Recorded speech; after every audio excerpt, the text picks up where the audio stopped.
Wow, that verdict came in faster than Charlie Adelson's did. Donna Adelson had a verdict reached after 3 hours and 14 minutes of deliberation. Charlie took 3 hours and 20 minutes, so Mama came in faster. It's a great day for a great day. My name is Sydney Rushing. I'm a criminal defense attorney in the state of Michigan. Now let's talk about it. Day 9 of Donna Adelson's trial started off with the defense saying that they did not want the lesser included in the verdict form. They just wanted basically an all or nothing thing. Prosecution didn't object to it, so the judge said, okay. And then they went right into closing arguments. The prosecutor's closing argument was over 2 hours long. It drug on. It was boring. It was convoluted. It didn't make much sense. It was confusing. I'm telling you, the jury had to have lost interest because I'm sitting here and I lost interest. What they were saying didn't make much sense at the time. They were doing a really crappy job of kind of connecting this all together. And this case is all circumstantial evidence. So they really needed to pinpoint that and be strong with that. And instead it was very monotone and just very, I was a little bit like, come on, you could do better than that.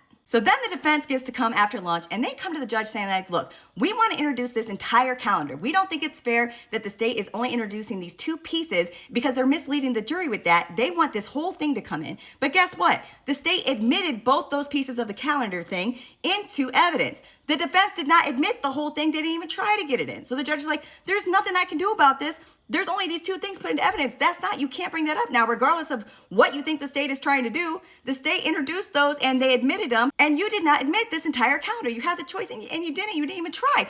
So he's like, nope, you can't do it. So then the defense goes into their closing. And when I tell you, I was not looking forward to their closing. I thought it was going to be awful. Needless to say, I owe an apology to the defense because I was not expecting the best outcome out of this, out of their closing argument. I didn't think it was going to be that great. And they did really, really good. They brought up the big points. They brought up the things and they made it very clear. They talked with inflection. They talked with, passion and with points and showed these strong things, unlike what the prosecutor did.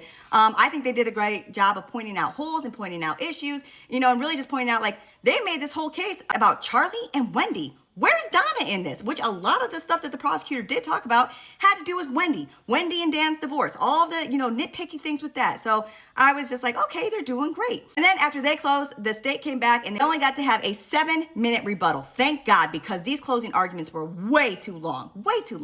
And instead of doing just like 3 points, she should have just picked 3 points, the 3 strong points, said those things. She started picking apart like 7, 8 different things. And I'm like, you've already like overburdened the jury with all this information. Like just answer what they said with 3 points that are important that can seal your case. That's all you have to do, right? And then that's it. The jury then gets the case at 4:18 p.m. and at 7:32, after no questions are asked, absolute silence, I'm wondering when they're going to go home for the day, we get a verdict. And that verdict was read, and the verdict is that Donna is guilty on all 3 counts. Donna had a visual outburst. The judge warned the gallery about it. He warned her about it. Not have any visual outbursts to hold everything in. That's what you got to do. And she's just like, oh my God. Like, that's like literally how she reacted.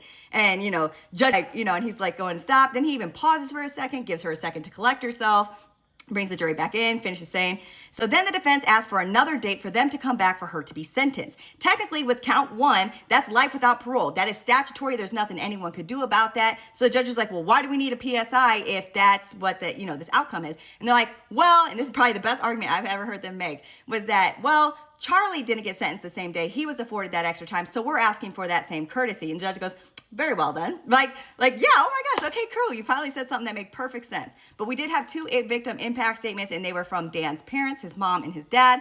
They gave their victim impact statements today because they were here. They may not want to fly back down for that. Sentencing is scheduled for October 14th. And again, don't forget, count 1 is life without parole. It's statutory. There's nothing they can do about it. Thank you for being here. Thanks for following along. We'll come back here on October 14th for the sentencing. But here's the question that remains.